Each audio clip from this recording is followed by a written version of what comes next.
Hello friends, welcome back to my channel. तो आज मैं लेकर आई हूँ आप सबके लिए BA 6th semester economics paper first, जो कि कॉमन पेपर है। इसमें आप सबको इस पेपर को कंपलसरी देना है, और जो सेकंड पेपर आपका है ऑप्शनल है। उसमें दो कोर्स हैं जिसमें से आपको एक चुनना है, तो वो उसमें आप एथिक्स ले सकते हैं या एलिमेंट्री मैथमेटिक्स ले सकते हैं। तो वो आपके ऊपर डिपेंड करता है कि आप किस में इंटरेस्ट रखते हैं। आप अगर ये एथिक्स में इंटरेस्ट रखते हैं तो एथिक्स लीजिए, और अगर एलिमेंट्री मैथमेटिक्स में इंटरेस्ट रखते हैं तो एलिमेंट्री मैथमेटिक्स लीजिए। लेकिन अगर आपका मैथ अच्छा है तो एलिमेंट्री स्टैटिक्स आपके लिए सही होगा। अगर मैथ अच्छा नहीं है तो आप एथिक्स लीजिए, क्योंकि आपका जो एग्ज़ाम है वो MCQ बेस्ड होगा। तो इसमें आपको हर एक बात जो है सटीकता से पता होनी चाहिए।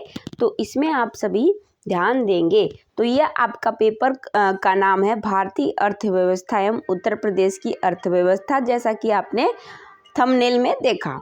ठीक है, तो अब यहाँ पर हम लेकर चलेंगे कि एक एक चैप्टर के नोट्स को, मतलब बुक के कंटेंट को देखेंगे, और साथ ही इसके MCQ को भी हम कराते चलेंगे। चैप्टर वाइज आपका नोट्स आपको मिलेगा। उसके साथ साथ इसमें मैं जो हाइलाइटेड पॉइंट्स है, उस जो इम्पोर्टेंट है उसको मैं हाइलाइटेड कर दी हूँ। आप सभी उसका नोट्स एक बना लीजिएगा, और साथ में ही हम आपके लिए MCQ हर चैप्टर से लगभग 50-60 MCQ बनाकर आपको प्रोवाइड कराया जाएगा। और साथ में PYQ जो है वह 3 साल के अभी तो पहली बार ही अभी सेमेस्टर वाइज हुआ था, तो पहला ही अभी छठा सेमेस्टर हुआ है। बाकी जो सेकेंड फोर्थ है वो 3-3 2-2 बार हो चुके हैं। तो आपका जो PYQ है उसे सॉल्व कराया जाएगा, और एक्स्ट्रा थाउजेंड्स क्वेश्चन जो है लास्ट में आपके जब एग्ज़ाम पास आ जाएंगे तो कराए जाएंगे। तो पहले हम एक एक चैप्टर्स के बुक कंटेंट को देखेंगे। उसमें मैं सभी टॉपिक्स जो है हाईलाइट कर दी हूँ, और आपको यहाँ पर MCQ भी कराए जाएंगे। तो वीडियो में लास्ट तक बने रहिए, क्योंकि आपके लिए इस MCQ बेस्ड है, तो हर एक छोटी छोटी सी इन्फॉर्मेशन आपको याद रखनी होगी, पता होनी चाहिए। क्योंकि यहाँ पर आपको 1 क्वेश्चन 1 आंसर ही पता रहेगा, तभी आपको 1 नंबर मिलेगा। यहाँ ऐसे तो रहता था कि आप कोई भी टॉपिक था उसे आप थोड़ा सा पढ़ लेते थे, समझ लेते थे, तो आप लिख लेते थे। लेकिन यहाँ आपको सटीक नॉलेज होनी चाहिए, सटीक मतलब उसके बारे में पूरी जानकारी होनी चाहिए, तभी आप आंसर अपने ऑप्शंस के सही दे सकते हैं।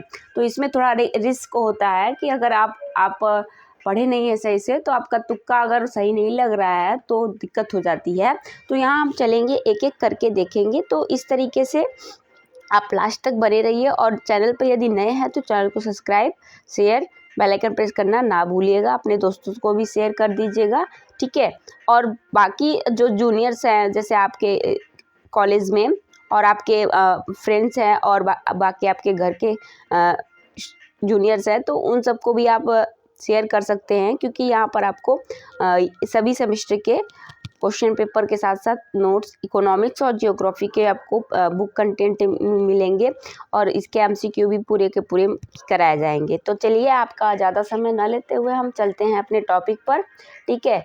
तो आइए देखते हैं। तो पहला चैप्टर हमारा क्या है? भारतीय अर्थव्यवस्था, संरचना एवं विशेषताएं, एक विकासशील अर्थव्यवस्था, Indian economy, structure and future and as a developing economics. तो यहाँ पर आपको इसे पढ़ना है। तो आप सब में से सबको पता ही होगा कि कुछ लोग के पास क्या है कि बुक नहीं होती है, और बुक लेने अफोर्ड नहीं कर पाते। तो यहाँ पे हम बुक के पूरे कंटेंट को भी लाएंगे, साथ में MCQ भी कराएंगे, और PYQ भी सॉल्व कराएंगे, और लास्ट में मैराथन के रूप में हम पूरा का पूरा 500-1000 ऐसे MCQ आपको कराए जाएंगे। तो चलिए देखते हैं आगे टॉपिक्स में इसमें क्या दिया है। पहला टॉपिक यहाँ आपको दिया है कि अर्थव्यवस्था की संरचना क्या है। अर्थव्यवस्था की संरचना, what is this structure of economic. तो अर्थव्यवस्था की संरचना जो है उसका आशय हम देखेंगे। तो यहाँ बोल रहा है कि अर्थव्यवस्था की संरचना से हमारा आशय है एक अर्थव्यवस्था के विभिन्न उत्पादन क्षेत्रों में वितरण से है। ठीक है, तो अर्थव्यवस्था के क्षेत्र में वितरण किस तरीके से हो रहा है उसकी संरचना को ही हम अर्थव्यवस्था की संरचना कहते हैं। तो यहाँ पे आगे देखेंगे कि अर्थव्यवस्था में विभिन्न प्रकार की आर्थिक क्रियाएं संपादित की जाती हैं, जैसे कृषि, उद्योग, व्यापार, बैंकिंग, बीमा, परिवहन आदि। इन क्रियाओं में पाई जाने वाली आधारभूत समानताओं के आधार पर इन्हें मोटे तौर पर 3 क्षेत्रों में बांटा जाता है। आप सभी 3 क्षेत्रों में पढ़े ही होंगे। ठीक है, तो यहाँ पर इन क्षेत्रों को प्राथमिक क्षेत्र प्राइमरी सेक्टर, द्वितीयक क्षेत्र सेकेंडरी सेक्टर और तृतीयक क्षेत्र या सेवा क्षेत्र टर्शरी सेक्टर और सर्विस सेक्टर कहते हैं। तो आमतौर पे इन्हें 3 भागों में बांटा जाता है। तो प्राथमिक क्षेत्र, द्वितीयक क्षेत्र और तृतीयक या सेवा क्षेत्र। यह आप सबने इंटर में भी पढ़ा होगा। ठीक है, आगे देखते हैं। अब इन्हीं तीनों क्षेत्रों के आधार पर सम्मिलित विविध क्रियाएं जो होती हैं, इनके अंतर्गत कौन सी क्रियाएं होती है, जैसे प्राथमिक क्षेत्र में कौन सी क्रिया होती है, द्वितीय क्षेत्र में कौन सी क्रिया होती है और तृतीय क्षेत्र में कौन सी क्रिया होती है, यहाँ पर आपको बताया गया है। नीचे आपका चार्ट बना हुआ है। तो आपका क्वेश्चन इस तरीके से, इसमें देखिए आपको क्वेश्चन भी बताते चलेंगे कि किस तरीके के क्वेश्चन आपके बन सकते हैं।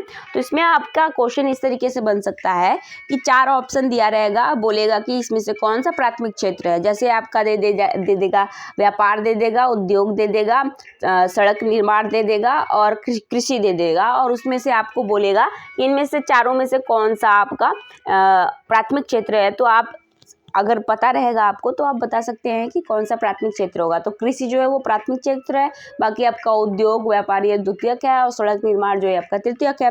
तो आपका यहाँ पर अर्थव्यवस्था की संरचना स्ट्रक्चर ऑफ इकोनॉमिक, तो यहाँ पर हम देखेंगे तीनों क्षेत्र के पहला, दूसरा और ये तीसरा है। ठीक है, तो यहाँ पर हम प्राथमिक क्षेत्र में देखेंगे क्या क्या इसके अंतर्गत आता है। तो प्राथमिक क्षेत्र के अंतर्गत कौन से क्षेत्र हैं, तो कृषि है, पशुपालन है, वन है, मछली पालन है। तो यहाँ पे आपका जो है कृषि, पशुपालन, वन और मछली पालन ये सभी क्या है, प्राथमिक क्षेत्र के अंतर्गत। अब जैसे लकड़ी इकट्ठा करना, अब लकड़ी इकट्ठा करना आपके लिए दे सकता है, तो लकड़ी इकट्ठा करना भी आपका क्या है, प्राथमिक क्षेत्र के अंतर्गत आता है। ठीक है, जैसे जो जनजातियाँ होती हैं वो अपने जीवन निर्वाह के लिए क्या करती हैं, लकड़ी वगैरह को इकट्ठा करती हैं।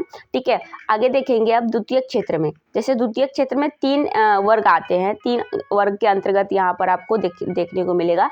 पहला उद्योग, दूसरा निर्माण और तीसरा गैस व बिजली। तो उद्योग के अंतर्गत आपके 3 उद्योग आते हैं, कुटीर उद्योग, लघु उद्योग और बड़े उद्योग। ठीक है, कुटीर उद्योग वह उद्योग होता है जो घर में पर ही घर के लोगों के द्वारा सहयोग से छोटा मोटा क्या है अपना घर के सामान से ही रिसोर्स से क्या करते हैं, वस्तुओं को बनाकर क्या है मार्केट में बेचते हैं। तो यह क्या होता है, कुटीर उद्योग होता है।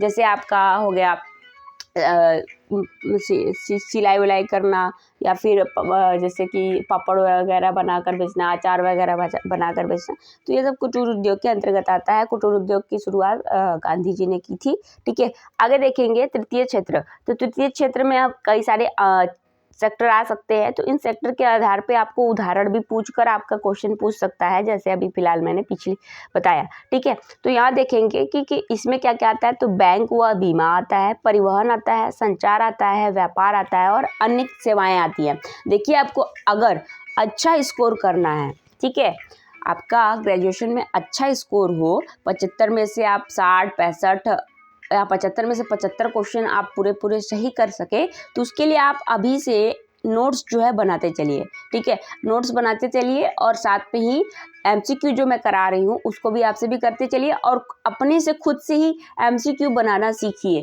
ठीक है, MCQ अपने से बनाना सीखेंगे और बनाएंगे, खुद का MCQ बनाएंगे ना क्वेश्चन, तो आप एकदम 100% गारंटी कि आप 75 में से 75 करके आएंगे। मैं भी जब ग्रेजुएशन में थी तो मैं सेकेंड सेमेस्टर में मैं इकोनॉमिक्स में 75 में से 75 मुझे पूरे आ रहे थे, पर कुछ क्वेश्चंस के थोड़े डाउटफुल होने के कारण मैं उनमें जो आंसर थे वो सही आंसर पकड़ नहीं पाई, इसलिए 75 में से मेरा 70 सही था, बाकी 5 गलत हो गए थे, इधर उधर हो गया था।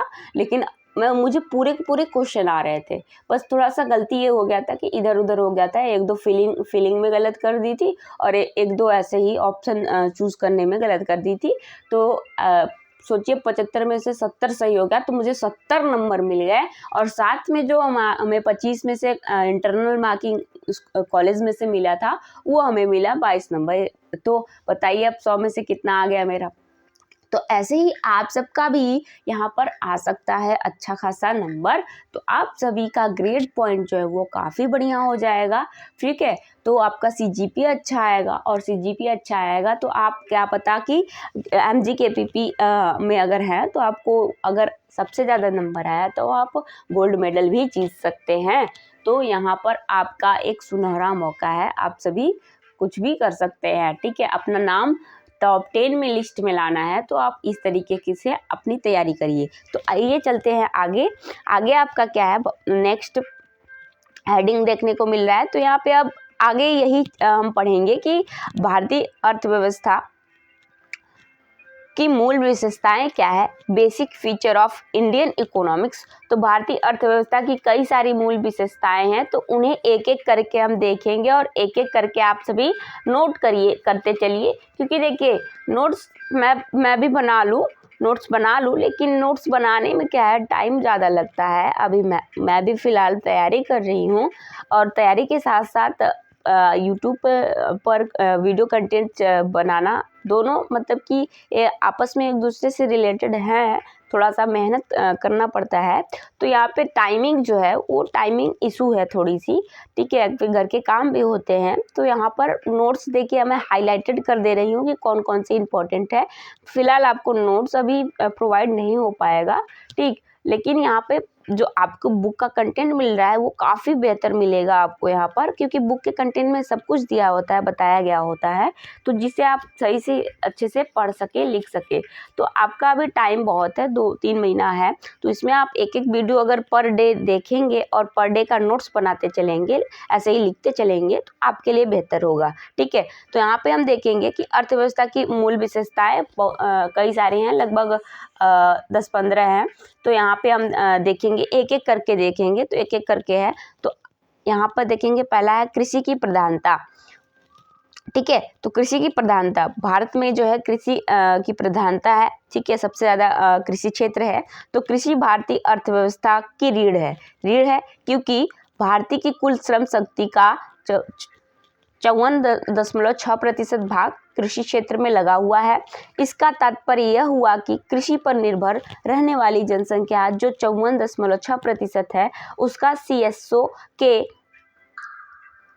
जारी नई श्रृंखला आधार वर्ष 2011-12 के अनुसार वर्ष 2022-23 में देश के सकल घरेलू उत्पाद क्या है, ग्रॉस डोमेस्टिक प्रोडक्ट में योगदान 18.6% था। तो देखिए यहाँ परसेंटेज जो है ना, PYQ में परसेंटेज, कई सारा परसेंटेज, बहुत सारा आप सबको 2-3 क्वेश्चन ऐसे मिलेंगे जो परसेंटेज वाले पूछे गए हैं, तो आप सभी को यहाँ परसेंटेज भी ध्यान देना है। तो परसेंटेज वाला आप सभी एक MCQ बनाते चलिएगा, नोट पॉइंट करते चलिएगा। अब यहाँ आपको CSO जो दिया है, आपको CSO का फुल फॉर्म भी पूछ सकता है। तो CSO का फुल फॉर्म आपका क्या होता है, यहाँ पे देखिए मैंने बता रखा है हाईलाइट करके। CSO का फुल फॉर्म होता है सेंट्रल स्टैटिस्टिक ऑफिस, केंद्रीय सांख्यिकी कार्यालय, CSO का फुल फॉर्म होता है। तो यह भी आपसे पूछ सकता है, तो आप सभी इसका भी फुल फॉर्म नोट करते चलिए। फुल फॉर्म भी आप सभी क्या है, नोट करते चलिएगा, जो जहाँ भी आएंगे। तो हम कहाँ पर थे,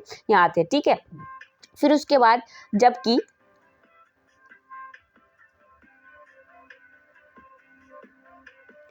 हाँ, ठीक है। तो यहाँ पर देखें, जबकि शेष 45.4% जनसंख्या जो गैर कृषि क्रियाओं में लगी हुई है, उनका राष्ट्रीय आय में योगदान लगभग 77.6% है।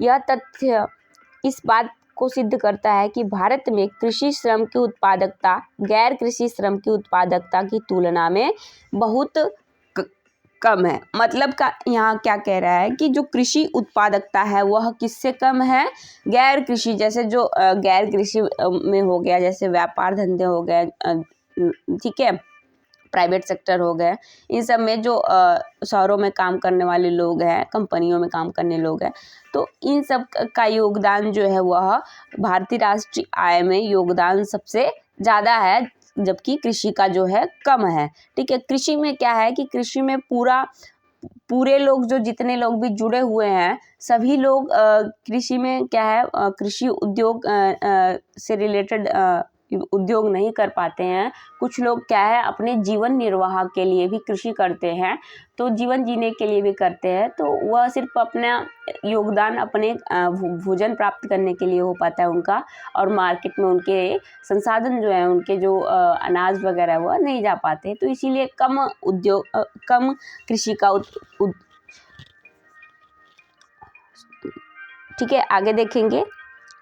अब आगे यहाँ पर इसी के नीचे दे रखा है कि वस्तुतः कृषि पर बहुत अधिक निर्भरता भारतीय अर्थव्यवस्था की अल्प विकसितता का प्रमाण है।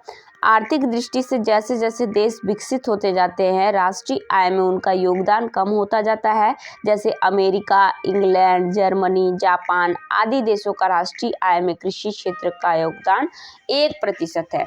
देखिए, कृषि जो भारत में कृषि व्यवस्था है वह कम नहीं होनी चाहिए।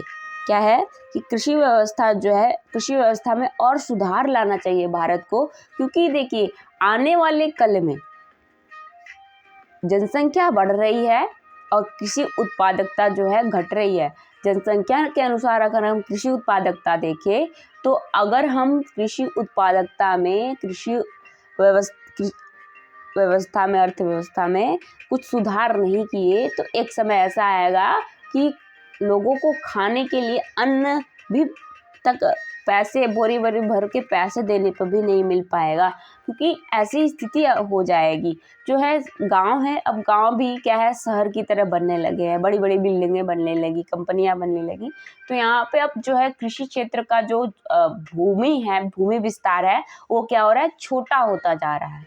तो छोटा होने के कारण यहाँ पर आपके कृषि उत्पादकता में भी कमी आएगी। तो आगे देखते हैं। और आप सबसे एक मेरी रिक्वेस्ट है कि जितने भी मेरे सब्सक्राइबर हैं, व्यूवर्स हैं, एक एक पेड़ जरूर लगाइए, क्योंकि आप खुद स्वयं सोचिए कि यदि आपकी हालत इस टाइम ऐसी है कि आप थोड़ा सा भी बाहर धूप में, गर्मी के समय में आप थोड़ा सा बाहर क्या निकल जाते हैं, आपको जैसा लगता है अब तो जान चली गई, इतनी तीखी धूप लगती है ना कि पूछिए ही मत। और हवाएं जो है ऐसी लगती है कि जैसे लगता है कि अब जल जाएगा शरीर। ठीक है, तो ये क्या है, यह पर्यावरण परिवर्तन है, जलवायु परिवर्तन है। और ये जलवायु परिवर्तन 30-35 वर्षों के बाद ही होता है। लेकिन जो ये जलवायु परिवर्तन हो रहा है, क्लाइमेट चेंज हो रहा है, किस वजह से हो रहा है, ग्लेशियर ज़्यादा पिघल रहे हैं, ठीक है, सर्दी गर्मी बरसात सही से नहीं हो रहा है, इनका डिसबैलेंस हो चुका है, यह इनकी जो है कि होने की प्रक्रिया जो है वह डिसबैलेंस हो गई है। तो यहाँ पर आपका हर एक चीज़ जो है वह पर्यावरण से रिलेटेड है। तो अगर हम पर्यावरण ही सुरक्षित नहीं रहेगा तो हम सुरक्षित कहाँ से रहेंगे। तो एक पेड़ ज़रूर लगाइए आप सभी, ठीक है। मैंने अपने घर के बगल में खेत में एक बगीचा लगा रखा है, उसमें मैंने लगभग 50 पेड़ लगा रखे हैं। तो बताइए आप सबके क्या घर के अगल बगल एक पेड़ के लिए भी जगह नहीं है। सोचिए, मैंने बगीचा लगा रखा है और घर के खेत के बगल में बगीचा लगा रखा है। अब बताइए, अगर मैं चाहती, तो मेरे पापा चाहते तो उसमें अपना फसल उगा सकते थे। अब उतना ज़मीन बगीचे में क्यों फंसा दिए। और बगीचे में मैंने गार्डन की तरह बगीचा लगाया हुआ है। किनारे किनारे मैंने पेड़ के लगाए हैं। फिर उसी पेड़ के साथ उसमें कई सारे फूल वगैरह लगा रखे हैं, क्योंकि फूल अगर आप लगाएंगे तो जो तितलियां हैं वह क्या करेंगी, तितलियां जो हैं बनेंगी, आएंगी, बैठेंगी, तो आप सबके लिए भी फायदा है। ठीक है, तो आगे देखेंगे। चलिए, बहुत लेक्चर हो गया पर्यावरण पे, आगे देखते हैं आपका सेकंड टॉपिक है निम्न प्रति व्यक्ति आय। पहला टॉपिक हमने देखा कि भारतीय अर्थव्यवस्था में योगदान किसका किसका है। तो पहले टॉपिक में हमने देखा कृषि का, किसका, कृषि क्षेत्र का। तो अब दूसरा देखेंगे हम कि दूसरा आपका क्या कह रहा है कि निम्न प्रति व्यक्ति आय। अब निम्न प्रति व्यक्ति आय का मतलब क्या है कि भारत में जो प्रति व्यक्ति आय है वह सभी की कम है, तो लो पर कैपिटल इनकम जो है वह कम है। तो भारत में प्रति व्यक्ति आय का स्तर बहुत नीचा है। वैश्विक मानव विकास रिपोर्ट 2021-22 के अनुसार भारत की प्रति व्यक्ति सकल राष्ट्रीय आय GNI मात्र $6,590 थी, जबकि लिechtenstein एवं सिंगापुर के प्रति व्यक्ति सकल राष्ट्रीय आय NGI क्रमशः $1,46,830 एवं $90,919 था। तो यहाँ पे आपका ये डाटा आप सभी याद रखिएगा, लिख लीजिएगा, क्योंकि ये डाटा आपसे पूछ सकता है। ठीक, इसी के आगे चलते हैं कि इसी प्रकार क्रय शक्ति क्षमता परचेसिंग पावर पैरिटी रीति के अनुसार भारत को प्रति व्यक्ति सकल घरेलू उत्पाद 2023 में $7,558 थी, जबकि अमेरिका में यह $65,803 थी और चीन की प्रति व्यक्ति आय $19,116 थी। तो इस तरीके से आपका दूसरा टॉपिक हो गया कि भारत में क्या है, निम्न प्रति व्यक्ति आय है। इसी वजह से भारत की अर्थव्यवस्था की यह जो है मूल विशेषता है। आगे देखेंगे, तीसरा आपका दिया है व्यापक गरीबी या निर्धनता। अब व्यापक गरीबी या निर्धनता हाई इंसिडेंस ऑफ पॉवर्टी, निर्धनता के नवीनतम आंकड़े वैश्विक बहुआयामी सूचकांक GMPI के अनुसार वर्ष 2011-12 में निर्धनता रेखा से नीचे रहने वाली 21.9% जनसंख्या 2022-23 में घटकर 16.4% हो गई है। इस प्रकार पिछले 11 वर्षों में निर्धनता में प्रति वर्ष 5.5% की दर से कमी हुई है। योजना आयोग के आंकड़े जो है सुनने में आवश्यक सुखद प्रतीत होते हैं, परंतु भारत और चारों और निर्धनता का दृश्य स्पष्ट रूप से दिखाई देता है। नीति आयोग की रिपोर्ट के अनुसार 2019-21 में देश में ग्रामीण तथा शहरी जनसंख्या निर्धनता का अनुपात 19.28 तथा 5.27% है। तो इस तरीके से आप यहाँ इसे देख सकते हैं। ठीक है, तो चलिए फटाफट चलेंगे क्योंकि थोड़ा बड़ा चैप्टर है। तो अब हम आगे देखेंगे इसमें। अब आगे हमारा क्या दे रखा है कि V.S. मिन्हास, प्रणवर्धन, दंडेडकर, रथ तथा B.K.R. वीराव आदि सभी अर्थशास्त्रियों का मत है कि भारत में गरीबों की निरपेक्ष संख्या में उत्तरोत्तर वृद्धि हो रही है, अतः भारतीय अर्थव्यवस्था निर्धनता के दुष्चक्र में फंसी हुई है। इसका यह अभिप्राय है कि भारत में लोगों की आय कम होती है, आय कम होने के कारण एक और मांग कम होती है तथा दूसरी ओर बचत कम होती है। तो मांग तथा बचत कम होने के कारण विनियोग को प्रेरणा तथा क्षमता दोनों ही कम होते हैं। इसके फलस्वरूप भौतिक तथा मानवीय पूंजी में विनियोग कम होता है। विनियोग कम होने के कारण उत्पादकता कम होती है, उत्पादकता कम होने के कारण प्रति व्यक्ति आय कम होती है। इसके फलस्वरूप भारत निर्धनता के दुष्चक्र में फंसा हुआ है, जैसा कि इस चित्र में बताया गया है। तो इस चित्र को भी देख लेते हैं, चार्ट को भी। ठीक है, तो चार्ट देखना बहुत ही जरूरी होता है। इसमें हम एक ही शॉट में हम क्या कर सकते हैं, सब कुछ बता सकते हैं। ठीक, तो देखिए आप सबने जो मांग और कीमत है और विनियोग और उत्पादकता है, इसका संबंध जो है यह एक दूसरे से क्या है, एक दूसरे के पूरक है, एक दूसरे से संबंध रखते हैं बहुत अच्छे से। क्योंकि आप सबने फर्स्ट और सेकेंड सेमेस्टर में पढ़ा ही होगा मांग और बचत के बारे में, कीमत और मांग के बारे में, विनियोग और उत्पादकता के बारे में, तो आप जानते ही होंगे, समझ गए होंगे। ठीक है, तो आगे देखेंगे, इसका चार्ट देख लेते हैं। तो यहाँ पे आपको दिया है कि निम्न प्रति व्यक्ति आय का क्या कारण है। तो निम्न प्रति व्यक्ति का आय का कारण है निम्न बचत, फिर निम्न बचत का क्या कारण है? निम्न विनियोग।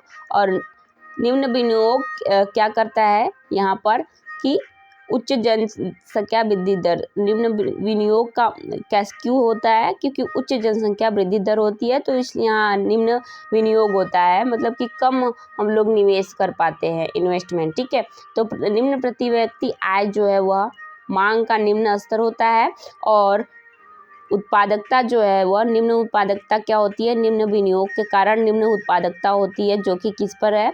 निम्न प्रति व्यक्ति आय के कारण होता है। तो यहाँ निम्न विनियोग क्यों हो पाता है? क्योंकि जनसंख्या अधिक होती है। मान लीजिए आपके घर में 4 व्यक्ति हैं, ठीक है, 4 व्यक्ति है और कमाने वाला सिर्फ एक हो, और वह चारों को खिलाए, वही चारों को सब कुछ दिलाए करे, और उसकी आय जो है सिर्फ 10,000 महीने की हो, और खाने पीने वाले पढ़ने वाले 4 लोग हो, तो उनकी मांग और उनकी आवश्यकता को पूरा करते करते ही उनका पैसा जो है 10,000 वह ख़त्म हो जाएगा, और बचत नहीं हो पाएगी। तो बचत नहीं होगी तो यहाँ पर क्या हो जाएगा? आपका निवेश कम होगा, और निवेश कम होगा तो उत्पादकता भी क्या हो जाएगी? कम हो जाएगी। तो इस तरीके से आप इसे समझ सकते हैं। ठीक है, तो एक साइड आपका पूर्ति पक्ष दिया है, सप्लाई साइड दिया है, और दूसरी तरफ मांग डिमांड साइड दिया है। तो इस तरीके से निर्धनता का चक्र देख सकते हैं। आगे देखेंगे, चौथा आपका आ गया। चौथा इसमें आपका देखेंगे कि आय का अन्यायपूर्ण वितरण। भारत में निर्धनता का एक प्रमुख कारण आय की समानता है। यद्यपि दूसरे पंचवर्षीय योजना में समाजवादी समाज की स्थापना का लक्ष्य स्वीकार किया गया था, तथापि इस दिशा में अभी तक कोई विशेष प्रगति नहीं हो पाई है। तो इस तरीके से आप आगे देखेंगे। यहाँ पे आपका क्या दे रखा है कि आय की असमानता को 2 संकेतकों के संदर्भ में यहाँ मापा जा सकता है। इनमें से पहला आय गिनी गुणांक, इनकम गिनी कोएफिशिएंट, जो देश के भीतर व्यक्तियों के बीच एक समान वितरण से आय के समवितरित से विचलन डेविएशन को मापता है। तो भारत में 2019-20 में गिनी गुणांक 35.7 था, जबकि यही अंक चीन में 38.2, अमेरिका में 39.7 व स्विट्जरलैंड में 33.1 था, जो यह दर्शाता है कि भारत में आय की असमानता इन देशों की तुलना में कम है। तो यहाँ पे देखेंगे दूसरे संकेतक क्विंटाइल आय अनुपात, क्विंटाइल इनकम रेशियो है, जो सबसे संपन्न 20% जनसंख्या और सबसे निर्धन 20% जनसंख्या की औसत आय का अनुपात है। तो क्विंटाइल आप समझ रहे हैं क्या है?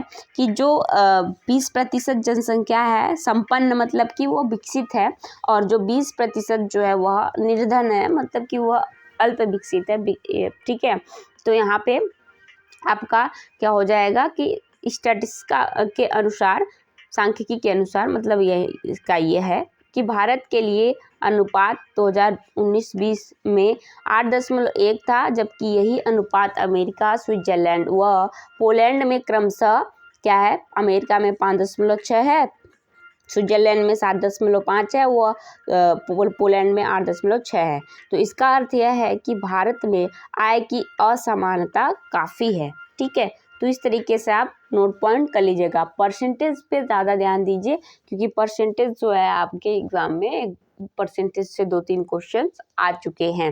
ठीक, आगे देखेंगे पांचवा। अब पांचवा क्या है? जनसंख्या में तेज वृद्धि। तो आप सभी यहाँ पर देखें, rapid growth of population. Bharat में तीव्र गति से जनसंख्या वृद्धि के कारण यहाँ जनअधिक की स्थिति पाई जाती है। भारत में जनसंख्या 1971-81 के बीच 14 करोड़ और 1981 से 91 के बीच 16 करोड़ और 1991 से 2001 और 2001 से 2011 के बीच दोनों अवधियों में लगभग 18 करोड़ जो है बढ़ी है। इस प्रकार पिछले 10 वर्षों में देश की आबादी जो है 18 करोड़ बढ़ी। इसका अर्थ यह होता है कि उत्तर प्रदेश के बराबर एक राज्य, या पाकिस्तान के बराबर एक देश, या ऑस्ट्रेलिया के बराबर 2 देश हमारी आबादी में पिछले 10 वर्षों में और जोड़े गए हैं।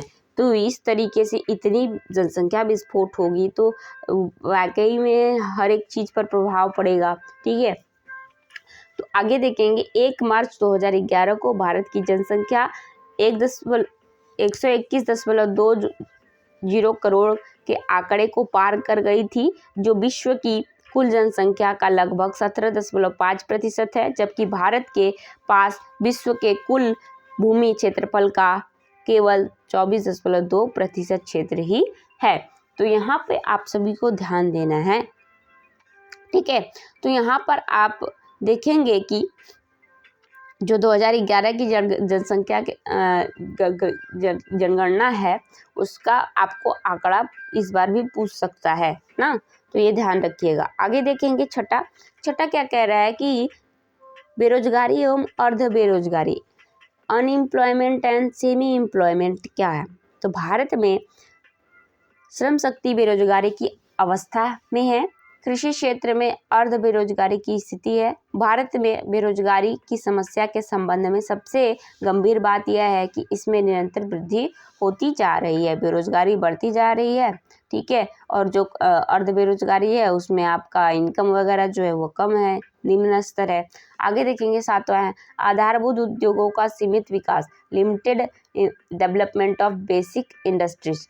यदि आबादी के बाद भारत में आधारित एवं पूंजीगत उद्योगों का काफ़ी विकास हुआ है, परंतु फिर भी यह विकास बहुत कम है और बहुत सी पूंजीगत वस्तुओं के लिए विदेशों पर आश्रित रहना पड़ता है। 8वां आपका देखेंगे कि आप पूंजी की कमी, लैक ऑफ कैपिटल, राष्ट्रीय आय कम होने का तथा इसका बड़ा भाग उपभोग व्यय हो जाने से बचत कम हो पाती है। सकल राष्ट्रीय उपभोज्य आय GNDI के प्रतिशत के रूप में बचते 2017 से 18 से 19 और 2019 से 20 में क्रमशः 7%, 9.7% व 2.5% दर्ज की गई, ठीक है। इसी प्रकार GDP में के प्रतिशत के रूप में सकल घरेलू पूंजी निर्माण की दर 2020-2021 में 27.9% थी, जो 2021 से 22 में 31.4% हो गई। तो इस तरीके से आप यहाँ देखेंगे, ठीक है। आगे देखेंगे, अब आगे आपका यहाँ दिया है कि आर्थिक विकास के निम्न स्तर को देखते हुए अभी वर्तमान बचत व निवेश दर भी कम है, अर्थात विकास की जो तेज गति के लिए पर्याप्त नहीं है। भारत में पूंजी उत्पादन अनुपात भी अधिक है। 9वां है पूंजी उत्पादन अनुपात, कैपिटल आउटपुट रेशियो। भारत में पूंजी उत्पादन अनुपात भी अधिक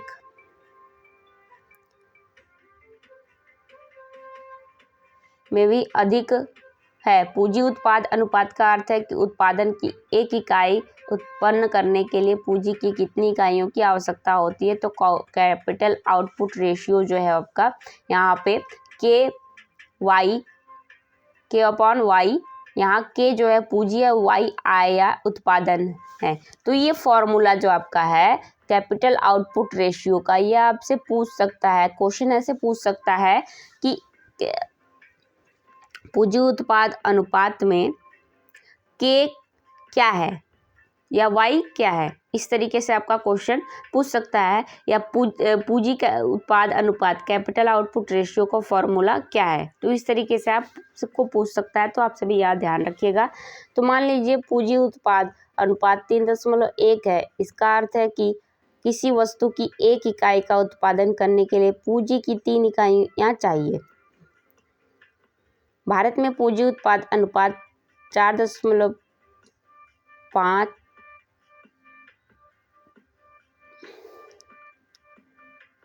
संबंधी 1 है। इसके अधिक होने का कारण पूंजी निर्माण की दर बढ़ने पर भी उत्पादन में वृद्धि नहीं हो पाती। आगे देखेंगे 10वां,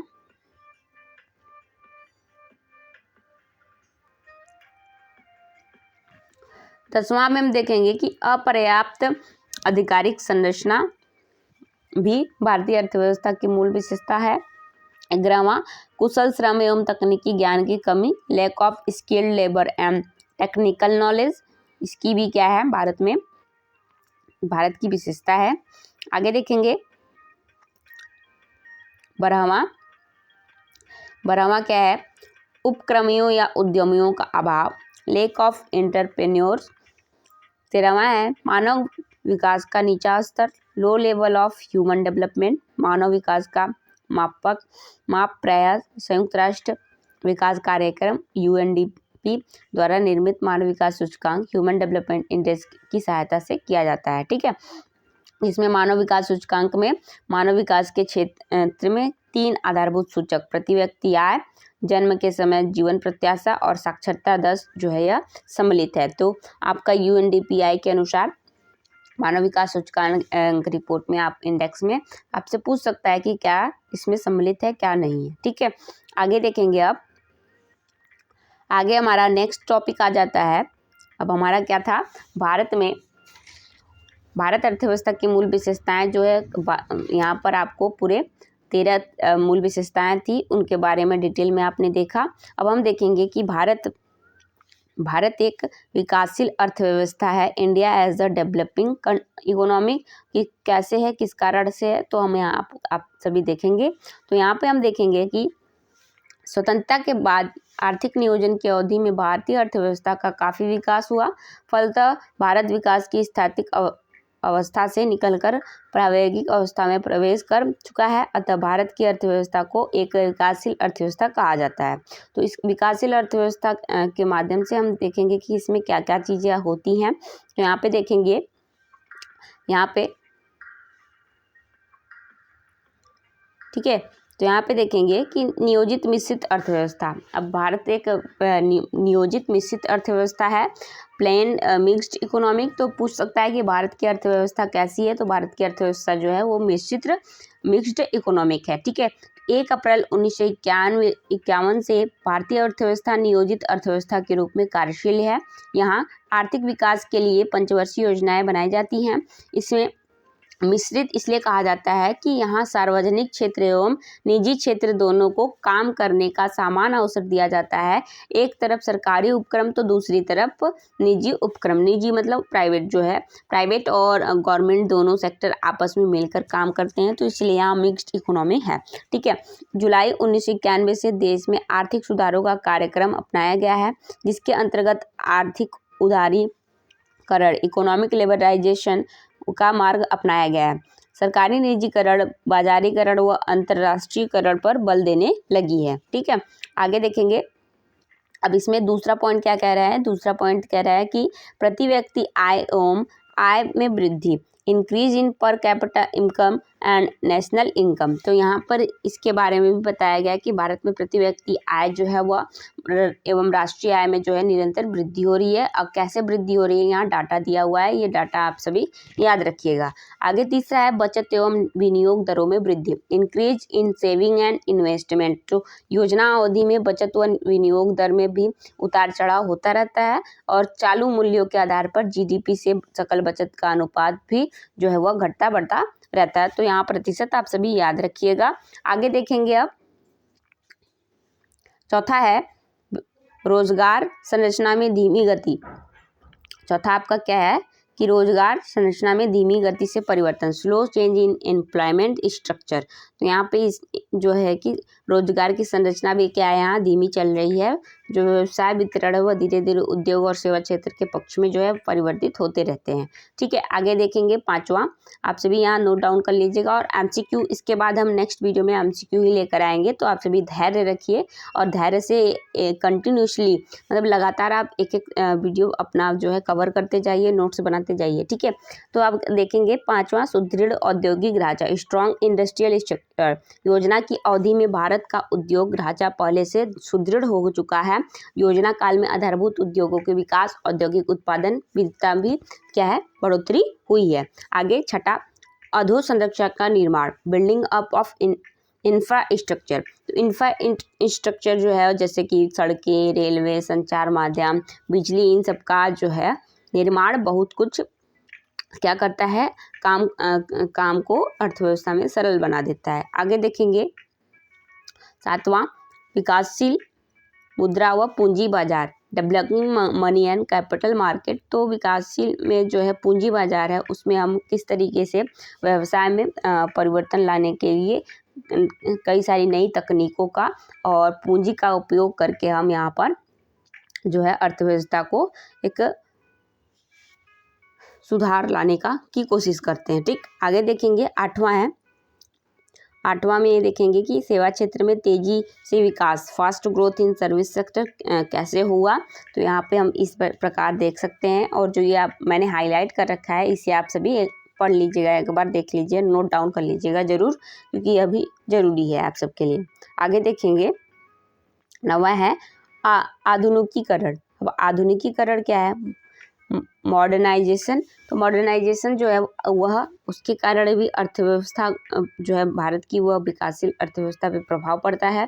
तो नेक्स्ट देखेंगे 10वां संरचनात्मक व संस्थागत परिवर्तन। तो संरचनात्मक व संस्थागत परिवर्तन में आप सभी जो है आप की योजनाओं के अनुसार यहाँ पर जो सार्वजनिक वितरण अर्थव्यवस्था उसमें वैश्वीकरण, निजीकरण जैसे संस्थागत व संरचना जो है यहाँ पे सम्मिलित होते हैं, और यही सभी क्या करते हैं? भारतीय अर्थव्यवस्था में परिवर्तन लाने का कारण भी बनते हैं। आगे देखेंगे नेक्स्ट 11वां है आपका कृषि क्षेत्र का विकास। फिर 12वां है आपका सामाजिक सेवाओं का विस्तार। 13वां है सामाजिक परिवर्तन। तो इन सब ये सब भी क्या है? भारतीय विकासशील अर्थव्यवस्था को प्रभावित करती हैं।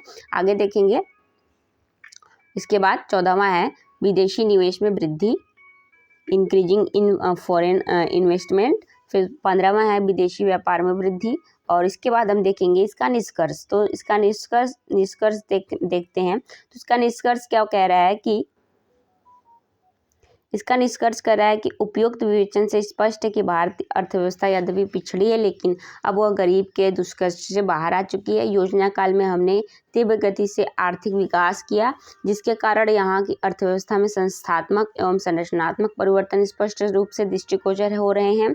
आज हमारा औद्योगिक ढांचा पहले से अधिक मजबूत है।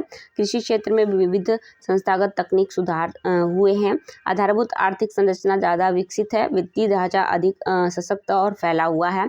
आर्थिक उदारीकरण की नीति के तहत निजी क्षेत्र को बढ़ावा दिया जा रहा है। तो इस तरीके से हम देखेंगे। अब हम यहाँ पे देखिए एक और बात है, हर्ष की बात है कि भारतीय अर्थव्यवस्था विश्व की चौथी बड़ी अर्थव्यवस्था हो गई है। इसके पहले 5वीं बड़ी अर्थव्यवस्था थी, अब चौथी बड़ी अर्थव्यवस्था हो गई है।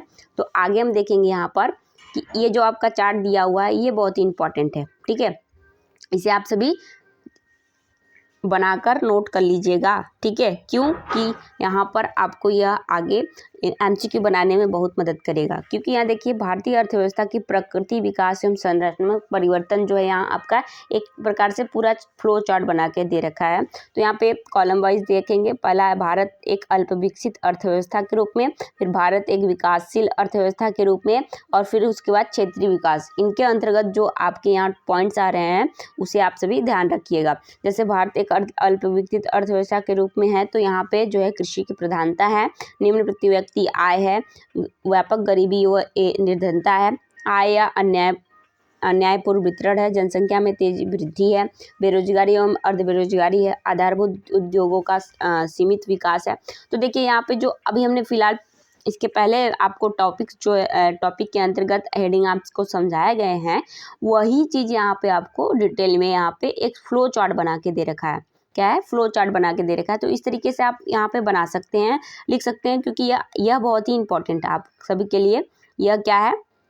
बहुत ही इम्पॉर्टेंट है। तो आप सभी इसे नोट करना ना भूलिएगा। ठीक है, तो यह आप सभी एक फ्लो चार्ट बनाकर रख लीजिए। ठीक, तो आगे देखेंगे। अब इसके बाद देखिए अभी नीचे भी फिलहाल है, तो इसे भी आप सभी वीडियो को पॉज करके लिख सकते हैं। पूरे के पूरे आप सभी लिखे रहेंगे तभी देखिए आपको यहाँ पे लिखना जरूरी है। आप सभी लिखे रहेंगे तभी। अभी फिलहाल देखिए क्षेत्रीय खंडी वाला जो बचा हुआ था उसका भी एक इसमें दे रखा है। उसके बाद हम देखेंगे इस क्षेत्रीय खंडी विकास के अंतर्गत अंतर संबंध में हम देखेंगे कि इसमें जो है प्राथमिक क्षेत्र है, जो प्राइमरी सेक्टर है, इसमें कृषि, वन, मछली पालन तथा खाने एवं खदान संबंधी क्रियाएं शामिल होती हैं। इन्हें प्राथमिक क्षेत्र इसलिए कहा जाता है क्योंकि ये सभी मानव अस्तित्व के लिए आवश्यक होते हैं और प्रकृति के संयोग से इन्हें संचालित किया जाता है। ठीक है, जो कि प्रकृति के रूप में हमें प्राथमिक उत्पाद जो है प्राप्त होते हैं। ठीक, आगे दूसरा है द्वितीयक क्षेत्र। इस क्षेत्र में उद्योग, निर्माण, बिजली, गैस, जलपूर्ति आदि संबंधी क्रियाएं शामिल होती हैं। इस क्षेत्र में एक प्रकार की अदा इनपुट को दूसरी के प्रदा में बदला जा सकता है अर्थात कच्चे माल को तैयार करने के रूप में परिवर्तन किया जा सकता है, तो द्वितीयक क्षेत्र होता है। तृतीयक क्षेत्र यहाँ पे आपको देखने के लिए मिलेगा। तो तृतीयक क्षेत्र में आपको यहाँ पे इस क्षेत्र में निम्नलिखित आर्थिक क्रियाएं सम्मिलित होती हैं, जैसे यातायात, संचार, व्यापार, बैंक, बीमा व कंप्यूटर सॉफ्टवेयर सेवाएं, सार्वजनिक प्रशासन, रक्षा एवं अन्य सेवाएं, विदेशी व्यापार आदि। तो इन सब क्षेत्र को हम सेवा क्षेत्र कहते हैं। ठीक है, तो इस तरीके से आप सभी ने क्षेत्रीय विविधता को देखा ना, किस प्रकार से हमारा जो है क्षेत्रीय विकास के अंतर्गत जो संबंध है वह किस प्रकार है, आप सबने देखा। ठीक है, आगे देखेंगे अब यहाँ पे ये इस तरीके से यहाँ पे जो आपको ये चार्ट बना हुआ दिख रहा है, तालिका बना हुई है, यह आपको सकल घरेलू जीडीपी में प्रतिशत भागीदारी स्थिर कीमतों पर दिया हुआ है कि किस सेक्टर में, जैसे प्राथमिक, द्वितीयक, तृतीयक सेक्टर में किस प्रकार से यहाँ पे वर्ष के अनुसार जो है प्रतिशतता जो है बढ़ती है और घटती है। तो इसे आप सभी देख सकते हैं एक बार। ठीक है, ये उतना इम्पोर्टेंट नहीं है, लेकिन फिलहाल ये आपका जो है प्राथमिक सेक्टर, द्वितीयक सेक्टर और तृतीयक सेक्टर की जो प्रतिशत वृद्धि है वह आपको याद रखनी पड़ेगी, क्योंकि यहाँ पे आपको पूछ सकता है ना। तो यहाँ जरूर आप सभी ध्यान दीजिएगा। ठीक, आगे देखेंगे अब यहाँ पर फिर इसी सारणी के अनुसार जो आपका वर्ष 1950-51 से 2021-22 के मध्य जो शुद्ध घरेलू राष्ट्रीय उत्पाद है एनडीपी जो है उसका क्या भूमिका किस प्रकार है किसमें, तो वह दिया है। एक एक करके देखेंगे। तो पहला है प्राथमिक क्षेत्र की भूमिका, सतत गिरावट। सन 1950-51 में सकल घरेलू उत्पाद में प्राथमिक क्षेत्र का भाग 56% थी, जो लगातार घटते हुए 2021-22 में 21% पर आ गए। इस संदर्भ में निम्नलिखित दो बातें हुई। कृषि क्षेत्र में सृजित आय का राष्ट्रीय आय में हिस्सा कम होता गया, और दूसरा आर्थिक नियोजन के शुरू के वर्षों में कृषि के हिस्से में जो भी गिरावट आई थी उसका कारण अर्थव्यवस्था में कोई संरचनात्मक परिवर्तन नहीं बल्कि प्रतिकूल मानसून था। तो यहाँ पे इस तरीके से आपका कारण वगैरह आप सबको दिया है, देख लीजिएगा। ठीक है, लिख लीजिएगा जरूर ना। अब आपको अगर कोई भी डाउट है तो कमेंट बॉक्स में कमेंट जरूर करिएगा, और जो भी आपको फीडबैक देना हो दे सकते हैं कि वीडियो कैसी लगी, क्योंकि आप सबके फीडबैक से ही मुझे जो है वह एक्सपीरियंस मिलता है कि मुझे मतलब क्या और सुधार करने चाहिए अपने वीडियो में, और क्या कैसे वीडियो आप तक लानी चाहिए। ठीक है, आपके फीडबैक से ही हमें मिलता है, और आपके लाइक और शेयर कमेंट करने से ही हमें थोड़ा सा मोटिवेशन मिलता है, हमें थोड़ा एक्साइटिंग होता है कि हाँ हम और अच्छी वीडियो बनाएं और अच्छा कंटेंट लेकर आएँ आप तक। ठीक है, तो ऐसे ही फ़िलहाल आप सभी पूरा देखिए, उसके बाद हम आपको एमसीक्यू कराएंगे इसी चैप्टर। देखिए, चैप्टर वाइज हम पढ़ते जाएंगे, नोट्स बनाते जाएंगे, और चैप्टर वाइज आपका एमसीक्यू भी बनता जाएगा, और चैप्टर वाइज आपका एमसीक्यू भी अपलोड होगा, वो भी देखेंगे। और बुक के कुछ एमसीक्यू भी दिए हैं वो भी देख लीजिएगा, और पीवाईक्यू तो हम अभी अपलोड करेंगे ही, पीवाईक्यू भी जरूर देखिएगा। ठीक है, क्योंकि पीवाईक्यू देखने से बहुत हेल्प मिलती है। ठीक, तो पीवाईक्यू जो है आपका सॉल्व पीवाईक्यू कराया जाएगा, सो सॉल्व आप सभी देख लीजिएगा। अब दूसरा दिया है, तो द्वितीय क्षेत्र में सतत वृद्धि जो हुई है किस प्रकार हुई है यहाँ पे आपको बताया है। उसी के अनुसार आपका यहाँ तृतीयक वाला भी दिया है, तृतीयक वाले में भी आपको पढ़ना है। तृतीयक में भी कई सारा आपको दे रखा है, तो तृतीयक में किस प्रकार वृद्धि हुई है। तो तृतीयक में जो है क्षेत्र में महत्वपूर्ण स्थिति में पहुंचने का कारण, इसमें विभिन्न अंगों का विकास हुआ है, जैसे व्यापार, परिवहन, संचार में सतत वृद्धि हुई है। बैंकिंग व बीमा गतिविधियों का निरंतर प्रसार होता गया है। वास्तविक संपदा व आवास के हिस्से में भी वृद्धि हुई है। सामुदायिक सामाजिक सेवा के क्षेत्र में वृद्धि होती जा रही है। लोकप्रिय प्रशासन और प्रतिरक्षा व्यय में भी अधिक वृद्धि हुई है। तो इस तरीके से तृतीय क्षेत्र जो है वह बहुत ही उसमें सुधार हुआ है और आर्थिक विकास हुआ है। ठीक है, तो इसे हम क्या कर सकते हैं कि सर्विस लेड ग्रोथ का नाम भी इसे हम दे सकते हैं, किसे, तृतीय क्षेत्र को। ठीक, तो उसका निष्कर्ष आप सभी को यहाँ पे भी बताया है कि इसका निष्कर्ष आप सभी देख लेंगे कि क्या है। ठीक, तो अब हम आगे चलेंगे। यहाँ पर आपको क्वेश्चन इस चैप्टर के एक्सरसाइज के क्वेश्चन कराए जाएंगे आपको। तो यहाँ पे अब फिलहाल देखिए, इसमें आपको तीनों दे रखा है कि long answer type question, short answer type question और आपका ऑब्जेक्टिव टाइप क्वेश्चन। तो यहाँ पे आपको लॉन्ग आंसर टाइप अगर करना है तो कर लीजिए फिलहाल, अगर नहीं करना है तो छोड़ दीजिए। आप एमसीक्यू देख लीजिए ना, शॉर्ट ऑब्जेक्टिव टाइप क्वेश्चंस। तो ऑब्जेक्टिव टाइप क्वेश्चन आपका यहाँ पे ज़रूरी है। तो भारत को एक अर्ध विकसित देश कहा जाता है क्योंकि यहाँ आपसे पूछ रहा है क्या होता है। यहाँ पे प्रति व्यक्ति आय जो है निम्न है। देखिए यहाँ पे चारों ऑप्शन पढ़ के ही आप सभी अपना उत्तर दीजिएगा, ठीक है। तो पहला है आपका क्या है कि प्रति व्यक्ति आय निम्न है। हाँ भाई, भारत की प्रति व्यक्ति आय जो है वह निम्न है, अभी हमने इसके पहले ही आपको डिटेल में बताया। फिर उसके बाद है कृषि की प्रधानता है। हाँ जी, कृषि की प्रधानता भी है। तीसरा है व्यापक रूप से बेरोजगारी व अर्ध बेरोजगारी है। जी हाँ, यह भी है। और डी है उपयुक्त सभी विशेषताएं पाई जाती हैं। तो पहले क्वेश्चन का ऑप्शन नंबर डी हो जाएगा, द उपयुक्त विशेषताएं क्या है पाई जाती हैं। तो यहाँ पे डी आपका पहले क्वेश्चन का सही हो जाएगा। तो इस तरीके से आप क्वेश्चंस को पढ़ा करिए और देखा करिए। फिर है दूसरा है 2019 में भारत के सकल घरेलू उत्पाद में सेवा क्षेत्र का कितना योगदान था। तो आपको जो एक फ्लो चार्ट बनाकर दिया गया था उसी के अनुसार आप सभी बता सकते हैं कि 2019 में इसका कितना योगदान रहा। तो आप सभी यहाँ पे 2019 में देख सकते हैं।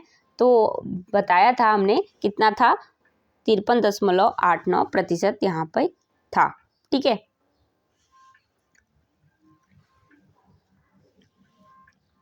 आगे देखेंगे अब नेक्स्ट थर्ड क्वेश्चन है 2022-23 में कृषि पर कार्यरत जनसंख्या कितनी प्रतिशत थी। तो 54.6% कृषि पर आधारित जनसंख्या थी। तो अब हम आगे देखेंगे, इसी के बाद सेकंड चैप्टर लेकर आएंगे भारत के राज्यों का तुलनात्मक आर्थिक विकास।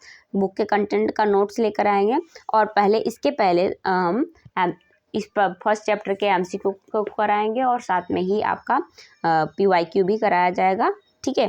तो मिलते हैं नेक्स्ट वीडियो में। Thanks for watching video. आप सभी अपने फ्रेंड्स को शेयर करिएगा और बेल आइकन प्रेस जरूर कर दीजिएगा ताकि आपको नोटिफिकेशन मिल जाए कि वीडियो जो है अपलोड हो चुकी है। और अपने दोस्तों को ज़रूर शेयर करिएगा और कमेंट ज़रूर करिएगा कि आपको यह वीडियो कैसे लगी। आपके ही फीडबैक से मुझे थोड़ा सा मोटिवेशन मिलेगा और मुझे थोड़ा सा जो है एक्सपीरियंस मिलेगा और थोड़ा सा जो आपका वीडियो कंटेंट है उसमें थोड़ा सा बदलाव करने का भी मौका मिलेगा। तो थैंक्स फॉर वॉचिंग वीडियो। मिलते हैं नेक्स्ट वीडियो में।